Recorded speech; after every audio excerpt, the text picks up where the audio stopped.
selling beats online. There are mainly 4 different ways that I've been through when I'm selling beats online. In this video, I'm going to break down the 4 of them. The most obvious way to sell beats online would be the paid beat stores. BeatStars, Airbit, TrackTrain, and there are a ton of other paid beat stores. Leasing out beats would be a great thing to do. You will have your beats catalog at the same size, even though you're not making any more beats. But of course, you should make more beats. It's fun. It's what gives you joy in life, making beats. When you sell a beat, it remains in the store for other people to purchase as well. Paid beat stores. It's easy for both the artist and the producer to purchase beats. You can just put it in your cart, check out, and a couple of seconds or a few minutes later, you have the beats on your computer and you're ready to make some music.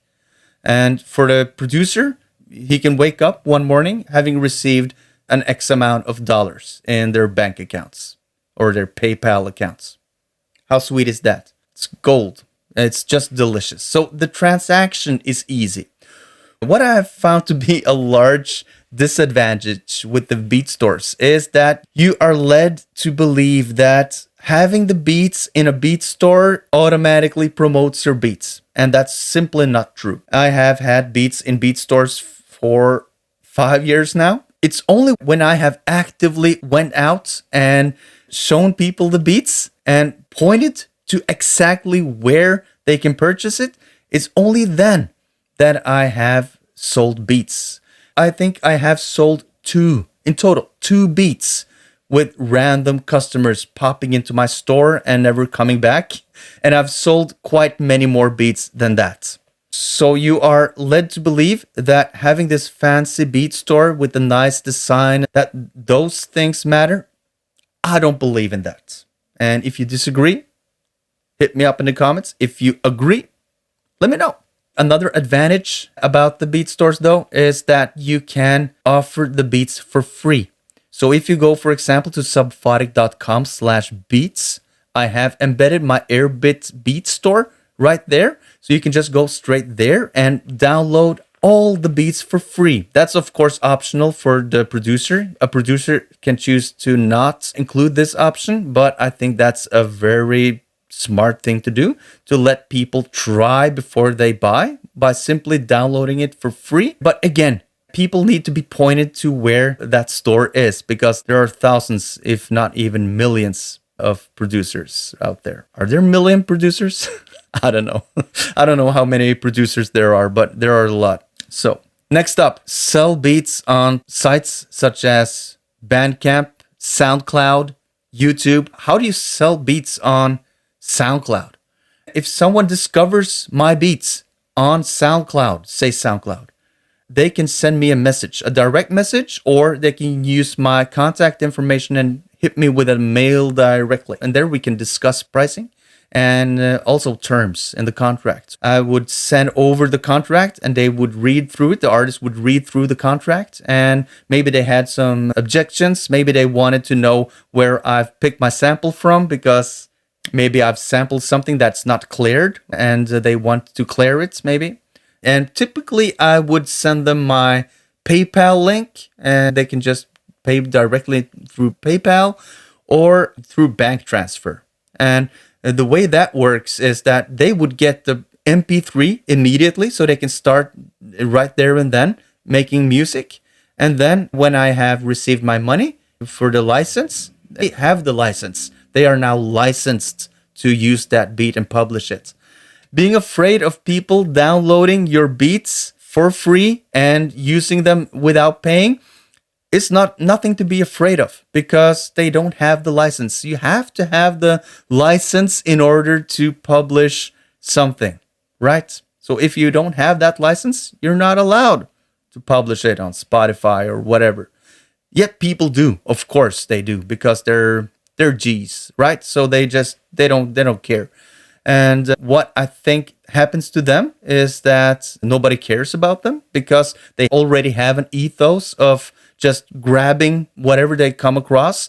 And I think they send out a vibe to the world that they don't care about other people, and then other people won't care about them. That's my impression, at least.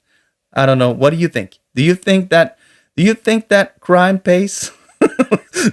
I'm being moralistic here, but you catch my drift, right? If you go grab whatever is available, do you think you come far in life? I don't think so. And that's also why I confidently and wholeheartedly think that I can just give out anything for free. And I know that if anyone wants to do a good job, a decent job with those beats, for example, that I give out, I know that they will pay me what is a fair price for the effort. So that's how I would go about selling my beats on SoundCloud, on YouTube. That's my experience. I haven't been on Bandcamp yet, but I mentioned it because I'm thinking a lot about it these days. I've had several fellow producers talking about Bandcamp and how nice it is. So I'm considering it. If and when I'm up on Bandcamp, I will make a video and tell you about my impressions and experiences. But that will be later. And then, as a third point, there's Instagram, Facebook, social media. More or less the same thing there. You just post a video snippet of the beat playing with some graphics maybe, or just an image of your loudspeakers. And I think that's also a great way to reach your audience. But I don't think that selling directly on Instagram is the way to go. Personally, I've sold beats using Instagram and Facebook via direct messaging, not on the video. Like, I think that's tacky, like a bit cringy to say, oh, I've made a beat, listen to this. And then you can hear it if you turn on the sound on the video, and then buy it now. I think that's kind of intruding. People are scrolling on their social media and they are evading all these stupid ads, ruining their scrolling experience. And then they see my video of a beat and then they go, what? I need to buy it? Buy it and now? Oh my gosh, I just keep scrolling. Just displaying your beats on social media is a good thing. I love to see other producers posting their videos of their beats. Then I stop by and I listen to the beat and I like it and I might leave them a comment. You share the excitement of production. You share the excitement of music, and you maybe even inspire artists, rappers who's on social media, maybe for other stuff, but then they see that beat and they feel the vibe. And why not just DM that producer? Hey, I liked your beat. Can I try out some stuff on it? And the producer would answer, of course, I'll send you an MP3 right now. And later down the line, the artist will say, okay, how much for this beat? I need to release this because this is a banger. And then you're selling the beats. If this video has given you anything yet, please hit the like button and maybe subscribe. And the final thing I was going to talk about is selling beats via email. This is a vast topic and it's not complicated. I really want to cover this in depth. So what it basically is that I will send out emails to you, which is what I do. If you download my free 150 beats, you're automatically on my email list. I will email you more stuff that I think you might benefit from. And at some point, I will ask you if you're interested in buying this or that. That might be beats, right? So that's how to sell via email.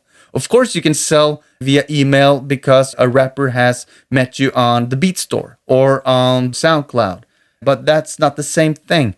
So here I'm actually talking about email marketing, which is a whole other subject in and by itself. And if you're a serious producer who wants to sell beats so that you can make more beats because you can free up time and energy by maybe working less and focus more on music production, I think that video might be for you. Go click it. It's right there. And I'll see you there.